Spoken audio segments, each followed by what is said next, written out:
Nous arrivons dans la dernière partie de cette formation. J'espère que pour l'instant tout est clair.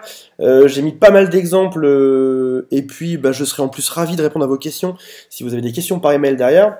On va juste faire un dernier petit point qui consiste à à communiquer avec l'ex en direct. Alors peut-être que dernièrement votre ex vous a dit voilà des phrases comme c'est pas toi c'est moi, je te vois comme un ami, je sais pas si ce sera possible, laisse-moi du temps, je te donne ma réponse dans une semaine, etc., etc., etc.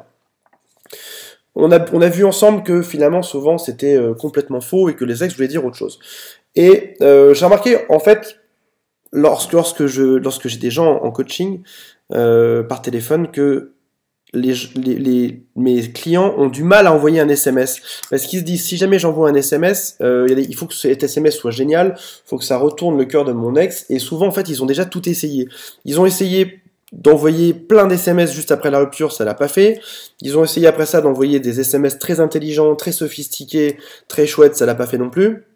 Et là, ils en sont dans un mode où ils se disent, voilà, si ça se trouve, j'ai plus que 3-4 cartes à jouer. Et donc là, il faut que je fasse vraiment très attention au style de SMS que je vais envoyer.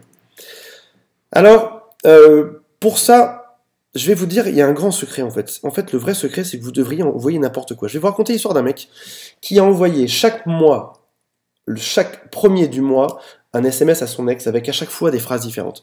Premier mois, et ça a duré 2 ans. Enfin, il avait comme plan de faire ça pendant 2 ans. Ok, le mec pourrait aller en prison parce que c'est un peu du harcèlement. En l'occurrence, les SMS c'était très sympa. Premier mois, il envoie à son ex coucou, qu'est-ce que tu deviens? Elle répond pas. Deuxième mois, il envoie tiens, j'ai 2 places pour aller voir le concert de trucs. Elle répond pas. Le troisième mois, il envoie tiens, en fait, on m'a parlé de toi. Elle répond pas. Quatrième mois, il envoie tiens, j'ai retrouvé une de tes affaires à l'occasion, passe la prendre, bise. Et là, elle répond. Enfin, elle fait ah bah c'est sympa, etc. Il répond, il réenchaîne dessus par est-ce que tu veux qu'on aille faire un truc ensemble, qu'on sorte ensemble? Elle répond pas. Il fait c'est pas grave. Cinquième mois, il recommence. Tiens, j'ai entendu une musique qui m'a fait penser à toi. Elle répond pas.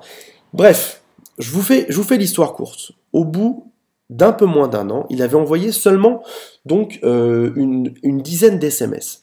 Et au 10e SMS, il se trouve que son ex l'avait quitté pour un autre mec, que ce mec-là, elle l'avait quitté entre-temps, que le SMS était très bien tombé parce qu'elle se trouvait un peu seule le soir-là lorsqu'il a envoyé l'SMS et que du coup elle était contente qu'il lui propose de sortir et qu'au final ils se sont revus, ils sont ressortis ensemble et que malheureusement 3 mois après c'est lui qui a décidé de la quitter. Ça c'est encore une autre histoire. Mais en tout cas, on marque bien une chose, c'est que finalement on est aussi dans ces SMS sur du tir au petit plomb. On envoie et on regarde ce qui se passe. On envoie, on se décourage pas. Une fois par mois, c'est sympa d'envoyer ça. Et puis après ça, si l'ex se répond, on peut enchaîner aussi derrière, ou pas.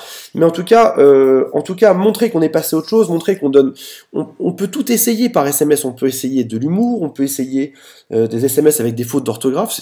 Alors, j'ai vu une statistique qui expliquait que les SMS avec fautes d'orthographe étaient beaucoup plus répandus que ceux qui n'en avaient pas. Donc des fois, lâchez-vous, ne faites pas un SMS parfait, faites même un SMS dans lequel il manque un mot, par exemple, où il y a 2 virgules, pour faire comme si vous aviez écrit ça à la volée, que vous n'en avez rien à faire.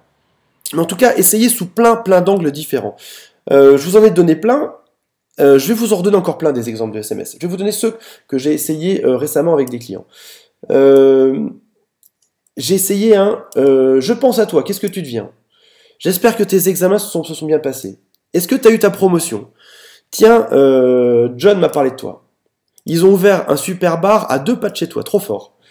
Qu'est-ce que tu as de prévu pour les grandes vacances? On vient de me faire écouter une musique que t'adorerais. Enfin, vous voyez, l'idée c'est de ratisser le maximum sur un nombre de sujets dingues, en se disant que voilà, aujourd'hui, vous communiquiez beaucoup ensemble comme une espèce de gros canal, et puis tout d'un coup, c'est devenu quelque chose de très petit comme ça, et aujourd'hui, vous comptez chacune des gouttes de SMS qui va sortir, de peur que voilà, à un moment donné, on vous coupe définitivement le truc. En fait, faut pas le voir comme ça. Il faut voir ça dans le temps. Vous envoyez un petit plomb, un petit tir au plomb chaque mois. Pic, pic, pic, pic. Si jamais il y en a un qui prend, on continue la discussion. Et même, on peut même couper la discussion ici pour reprendre le contrôle. Et puis recommencer le mois d'après. Mais ici, on va en faire un qui sera drôle. Ici, on va en faire un qui sera une question. Ici, on va en faire un sur son travail. Ici, on va en faire un sur la musique. Ici, on va en faire un sur une expo. Ici, on va en faire un sur le sens de la vie. Tiens, en fait, on m'a dit une phrase qui est trop belle, c'est que je dis n'importe quoi, nul ne sert de, rien ne sert de courir, tout suffit d'être à point. Bref, ce serait naze comme proverbe, mais en tout cas, envoyer un petit proverbe sens de la vie, ça peut être sympa aussi. Après ça peut être envoyé un MMS, où on fait la grimace, etc. Dedans, on a dit qu'on rajoutait des fautes d'orthographe, qu'on se détendait, on n'en voit surtout pas quelque chose de parfait.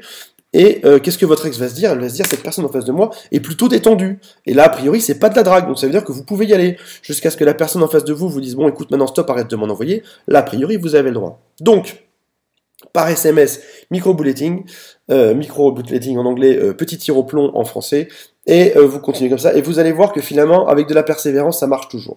Si maintenant, un jour, votre ex vous dit, maintenant, il faut que tu arrêtes, etc., il faut plus m'écrire des SMS, dans ce cas-là, en effet, on laisse tomber, on passe à autre chose. Mais tant que votre ex ne vous a pas dit, laisse tomber, passe à autre chose, on peut continuer, et si ça se trouve, votre ex, dans quelques mois, sera juste ravi d'avoir votre SMS, et ce sera pile le bon moment, en plus, pour aller boire un verre, et s'en mettre ensemble. Voilà. Je vous retrouve dans une prochaine formation, je vous ai mis un petit bonus dans la formation là que j'ai tourné avec Romain Collignon.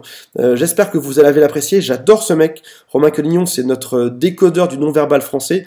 C'est un peu notre mentaliste français. À chaque fois que je dis ça, il déteste. Mais en tout cas, il est capable d'analyser toute la gestuelle du corps. Et je pense que vous allez adorer la petite preview que je vous ai faite. Et je vous ai fait un lien à prix cassé dessus. Donc voilà, je vous dis à très bientôt et on se retrouve dans une prochaine formation.